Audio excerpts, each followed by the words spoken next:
Olá, boa noite para você que acompanha a programação da TV Câmara. Está no ar mais um Últimas Notícias.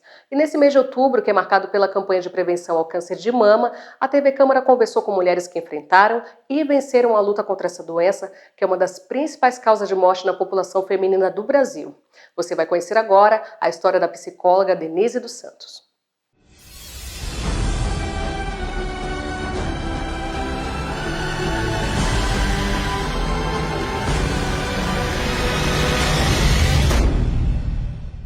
Olá, em 2000 eu descobri que estava com câncer e apareceu um nódulo no meu seio e ao fazer os exames, o nódulo palpável e ao fazer os exames foi descoberto, após a biópsia, que era um câncer de mama.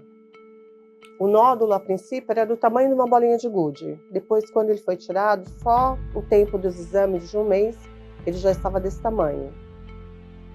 E foi feita a retirada da mama na mastectomia, que esse é o nome da cirurgia que é realizada nas mulheres para a retirada do seio. Ao contrário de algumas mulheres, eu não consegui fazer a reconstrução mamária. Fui mutilada por 2 vezes, porque a primeira foi para a retirada do seio. Mas uma segunda tentativa de reconstrução, que foi por uma pessoa que não tinha formação nessa área, a prótese não chegou e saibam, mulheres, a prótese não é dada pelo governo. Ela é doada pelas voluntárias do Rotary Club. Essas mulheres fazem campanha para que as mulheres que fazem a reconstrução ganhem uma prótese mamária. No caso, a minha não chegou. Talvez por um desencontro de informações da equipe, a prótese não chegou, o médico lavou a prótese e recolocou. E nisso houve uma necrose na área e eles tiveram que retirar. E pasmem, ela foi retirada dentro do ambulatório. Eu não fui para o centro cirúrgico. Então, mais uma vez, eu sofri a perda de um seio que eu achei que já estava tendo. Depois eu descobri que essa minha reconstrução não seria algo fácil. Por quê? Porque eu perdi o músculo peitoral, eu teria que rodar músculo de outro lugar, comprometendo os movimentos do meu braço ou o equilíbrio da minha coluna. Às vezes se fala sobre a reconstrução de uma mulher que é mastectomizada com muita simplicidade. Mas a mulher que faz também o esvaziamento axilar torna esse braço, que no meu caso é o direito, muito sensível. Não pode ser feito coleta de sangue nesse braço. Ele não pode ter choque térmico, você está trabalhando com calor e pôr a mão no frio. Você já viu aquelas mulheres que têm um braço inchado? É por causa dessas questões. Muitas vezes a desinformação leva a uma necrose desse braço, uma trombose desse braço, e essa mulher tem uma perda irreparável. Principalmente as mulheres que fazem a retirada dos 2 seios, elas não têm acesso mais a nenhum dos braços. E isso, infelizmente, não é falado.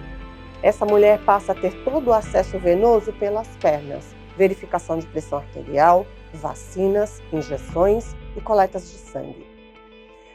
Eu ainda acho muito cruel quando as pessoas falam de Outubro Rosa, mas há muito ainda para se caminhar. As reconstruções no Brasil não evoluíram muito.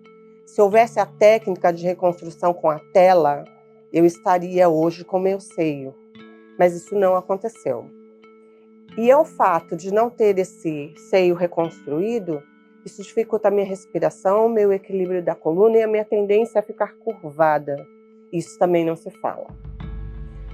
Muitas vezes se passa a ilusão de que você colocou uma prótese e ficou tudo bem. Essa não é a realidade. Eu não estou falando isso para deixar você temerosa, porque hoje eu tenho 57 anos, passei por todo esse processo, minha filha só tinha 9, hoje tem 34 e eu sou avó de Ana Clara, com 8 anos. Então, há sim uma remissão da doença, não há diagnóstico de cura. Mas há uma remissão e você pode ter qualidade de vida a partir do momento que você tem informação e você é bem atendida. Então eu acho que diante de tudo isso que se fala, dessas campanhas de prevenção, é bom que a gente se informe mais, que a gente saiba dos nossos direitos e saber que vale a pena lutar pela vida. Era essa mensagem que eu queria deixar para você, que está aí do outro lado, que talvez esteja passando por esse processo tão doloroso, que às vezes nos mobiliza, nos sensibiliza e é muito difícil. Só quem passa sabe. Mas eu estou aqui para dizer para você, não desista. Nós estamos com a Associação Maria de Lourdes para apoiar você. E nós temos alguns grupos em Cubatão que também dão suporte a mulheres que estão passando pelo processo de um câncer. Seja ele de mama, seja ele no útero, seja ele no pulmão, qualquer área do seu corpo. Não fique sozinha. Um suporte psicológico também faz toda a diferença. Infelizmente, muitas vezes a rede não contempla com esse serviço. Mas não fique sozinha. Aproveite as palestras, as informações, para que você encontre uma rede de apoio e de suporte. Porque faz toda a diferença você ter alguém para estender a mão para você. E você continuar trilhando essa caminhada tão difícil, que é de a retirada de uma parte de você ou de toda uma parte de você, e de você passar por um processo tão doloroso como uma radioterapia. Eu sei porque eu passei por isso. Então não fique sozinha. Se cuide, se ampare, cobre-se menos, ame-se mais. E hoje eu, como psicóloga, digo para você, o suporte emocional faz toda a diferença. Que venham mais outubros, o ano inteiro, porque não é só o outubro que nós precisamos de apoio, é o ano inteiro. Que você realmente se sinta motivada a amparar mais mulheres e dar o seu testemunho. Porque quando você fala do que você vive, fica mais fácil do outro te ouvir. Um beijo no seu coração e se cuida, porque vale a pena. Denise dos Santos, 57 anos, moradora de Cubatão, psicóloga atuante na área clínica e formada em TEA-ABA. Tá aí uma história de superação que a gente deseja que sirva de ânimo para todas as mulheres que estejam passando por algo semelhante. Vamos agora às notícias do Legislativo cubatense. O vereador Alan Matias homenageou o empresário cubatense Marcos Diniz, dando seu nome a uma praça no bairro Costa Muniz. Esse projeto foi aprovado em segunda discussão durante a 37ª sessão ordinária. Acompanhe. Foi aprovado pelos parlamentares em sessões realizadas na Câmara Municipal de Cubatão o projeto de lei de autoria do vereador Alan Matias, que dispõe sobre o procedimento para a denominação da praça do bairro Costa Muniz, levando o nome do empresário cubatense Marcos Diniz. Momento importante, nós, quanto parlamentar, temos a prerrogativa de dar nomes aos próprios públicos e, nessa situação, nós fizemos o pedido da construção da praça e também da denominação. Então, emplacamos aí duas conquistas para a nossa cidade e essa homenagem ao Marcos Diniz, engenheiro, empresário da nossa cidade. Seus pais residiram por muito tempo aqui em Cubatão, no Curtume, Ponte Nova, no Casqueiro. Então, é uma família que tem uma história na nossa cidade e que contribuiu muito para o desenvolvimento não só de Cubatão, Baixada Santista, Estado de São Paulo. E aí, a premiação sempre vem e a empresa a qual eu cito foi ranqueada entre as 15 maiores empresas hoje do nosso Brasil. Então, fomos muito bem representados. O Marcos fez parte da história de Cubatão, da Baixada Santista e agora ficará eternizado com o nome na Praça do Costa Muniz. E vamos agora falar do tempo, que continua bastante instável aqui na região. A Cris Castanheira é quem nos traz os detalhes da previsão para essa sexta-feira. Vamos conferir.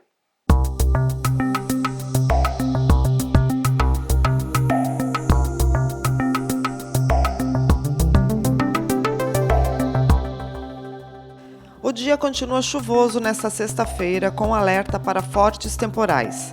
Haverá queda na temperatura, com mínima de 19 e máxima de 24 graus. Rajadas de vento estão previstas para todos os períodos e a umidade relativa do ar varia entre 88% e 94%.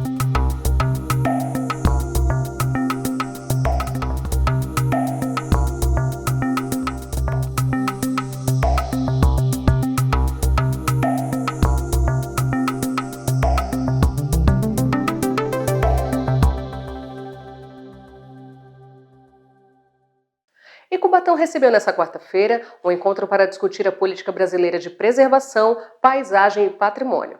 Washington Luiz acompanhou o evento e nos traz mais detalhes.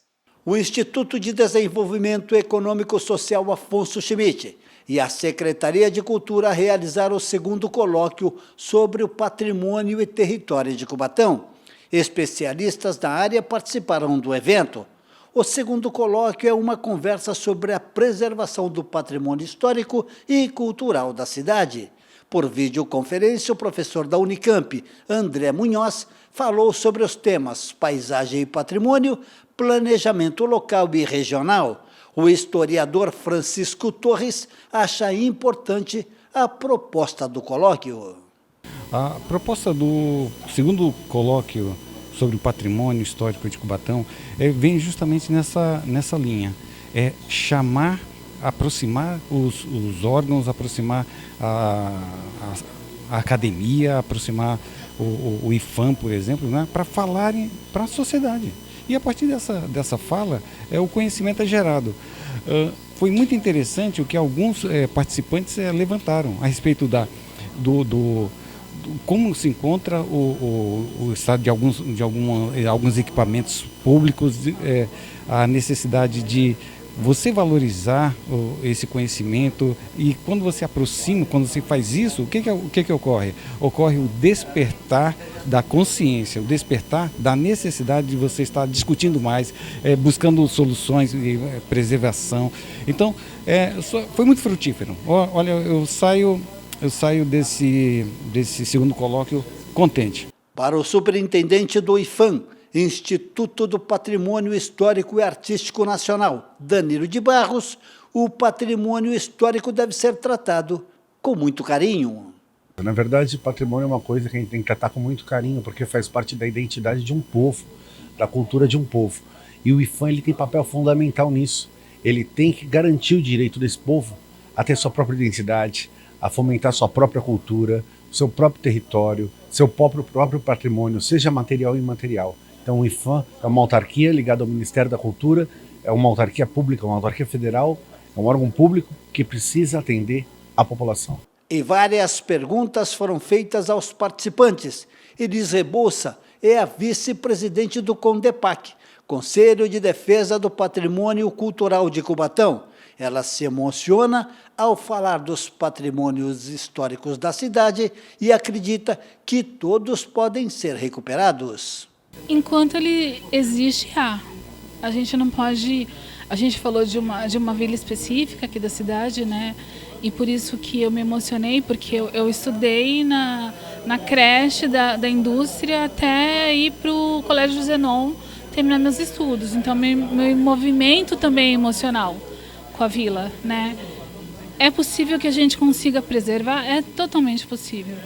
Todos os nossos patrimônios, não só as vilas, como os patrimônios que a gente tem edificados, seja a biblioteca que está sendo restaurada, seja a locomotiva, que ela é centenária também. Então, é totalmente possível. O que a gente tem que fazer a partir de agora? Informar a população, engajar a população para que ela entenda que o patrimônio que a gente chama, com essa palavra tão pouco usual da nossa população, né, o patrimônio, seja histórico, seja arquitetônico, como um todo cultural, faz parte da identidade dessa pessoa, a partir do momento que ela não vê mais naquele local, a escola que ela estudou, a igreja que ela frequentava, ela vai perder um pouquinho da identidade. É uma falta de direção, a gente fica sem direção.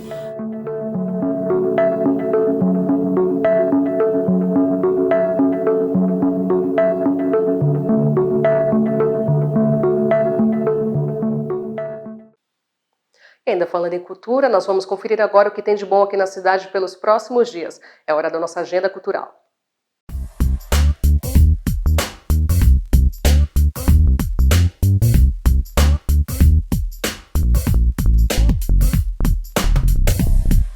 Neste sábado acontecerá a 20ª Marcha para Jesus 2023, realizada pelo Conselho de Pastores e Ministros Evangélicos de Cubatão. A concentração será a partir das 14 horas na Praça Januário Estevam de Lara Dantas, conhecida como Praça do Crevim, na Vila Nova. Será um momento de muita oração e apresentações de cantores e bandas gospel da nossa região. Após a concentração, a marcha segue para a frente da prefeitura, onde acontecerão os shows principais, com a cantora Rose Nascimento, IPC Baruque e banda. O evento é gratuito, mas você pode contribuir com um alimento não perecível. Participe! E ainda no sábado, a partir das 16 horas, acontecerá o espetáculo Calma e Constância. Inspirada em histórias reais de moradores da cidade, a peça retrata 2 cubatenses em processo de mudança. A dramaturgia é de Jade Oliver e Mariana Nunes, do coletivo Valsa pra Lua. A apresentação será na Avenida Deputado Esmeraldo Tarquínio, número 186, próximo ao ponto final do Jardim Nova República. A entrada é gratuita e a classificação livre. E finalizando nossa agenda cultural, ainda no sábado, dia 28, acontecerá o encerramento dos festejos de São Judas Tadeu 2023. E promete uma noite muito especial. Às 18 horas, será a celebração da Santa Missa de encerramento e, para fechar a noite, a apresentação dos Fabrícios. O evento será na paróquia, que fica na Praça São Judas Tadeu, no Jardim Casqueiro.